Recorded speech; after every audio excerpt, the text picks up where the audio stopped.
ಬಾಗಲಕೋಟೆಯಿಂದ ಬೆಂಗಳೂರಿಗೆ ಸಂಚರಿಸುತ್ತಿದ್ದ ಕರ್ನಾಟಕ ರಾಜ್ಯ ರಸ್ತೆ ಸಾರಿಗೆ ಸಂಸ್ಥೆ ಕೆಎಸ್ಆರ್ಟಿಸಿ ಬಸ್ ಚಿತ್ರದುರ್ಗ ಜಿಲ್ಲೆಯ ಹಿರಿಯೂರು ತಾಲೂಕಿನ ಐಮಂಗಲ ಬಳಿ ಅಪಘಾತಕ್ಕೀಡಾಗಿದ್ದು ಸುಮಾರು 31 ಜನರು ಗಾಯಗೊಂಡಿದ್ದಾರೆ.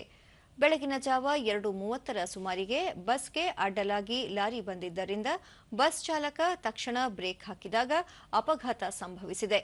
ಬಸ್ನಲ್ಲಿ 40 ಪ್ರಯಾಣಿಕರಿದ್ದು 30ಕ್ಕೂ ಹೆಚ್ಚು ಜನರಿಗೆ ಗಾಯಗಳಾಗಿದ್ದು ಅವರೆಲ್ಲರೂ ಚಿತ್ರದುರ್ಗ ಜಿಲ್ಲಾ ಆಸ್ಪತ್ರೆಯಲ್ಲಿ ಚಿಕಿತ್ಸೆ ಪಡೆಯುತ್ತಿದ್ದಾರೆ.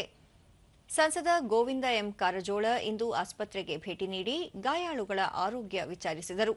ಮಾಜಿ ಶಾಸಕ ಜಿಎಚ್ ತಿಪ್ಪಾರೆಡ್ಡಿ, ಕೆಎಸ್ಆರ್ಟಿಸಿ ಅಧಿಕಾರಿಗಳು ಮತ್ತಿತರರು ಈ ಸಂದರ್ಭದಲ್ಲಿ ಉಪಸ್ಥಿತರಿದ್ದರು.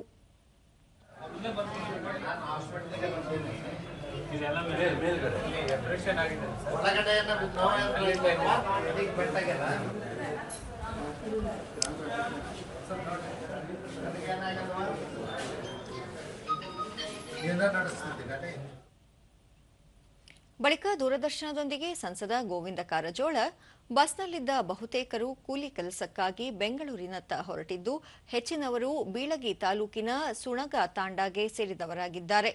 ಎಲ್ಲರೂ ಸಂಪೂರ್ಣವಾಗಿ ಗುಣಮುಖರಾಗುವವರೆಗೂ ಅವರ ಆರೈಕೆಗೆ ಆದ್ಯತೆ ನೀಡುವಂತೆ ಜಿಲ್ಲಾ ಶಸ್ತ್ರಚಿಕಿತ್ಸಕರಿಗೆ ಸೂಚಿಸಿದ್ದು, ಶೀಘ್ರ ಚೇತರಿಕೆಗೆ ಪ್ರಾರ್ಥಿಸುವುದಾಗಿ ಹೇಳಿದರು.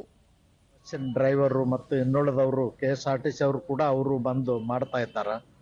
ಅದಕ್ಕೆ ನಾನು ಈ ಸಂದರ್ಭದಲ್ಲಿ ಅವ್ರಿಗೆ ವಿನಂತಿ ಮಾಡಿದ್ದೀನಿ, ಎಲ್ಲರಿಗೂ ಮಾನವೀಯತೆಯ ದೃಷ್ಟಿಯಿಂದ ಅವರೆಲ್ಲರನ್ನು ಚೆನ್ನಾಗಿ ನೋಡಿಕೊಂಡು ಗುಣಮುಖರಾಗುವಂಗೆ ಮಾಡಿ ಕಳಿಸಿ ಅಂತ ಹೇಳಿದ್ದೀನಿ.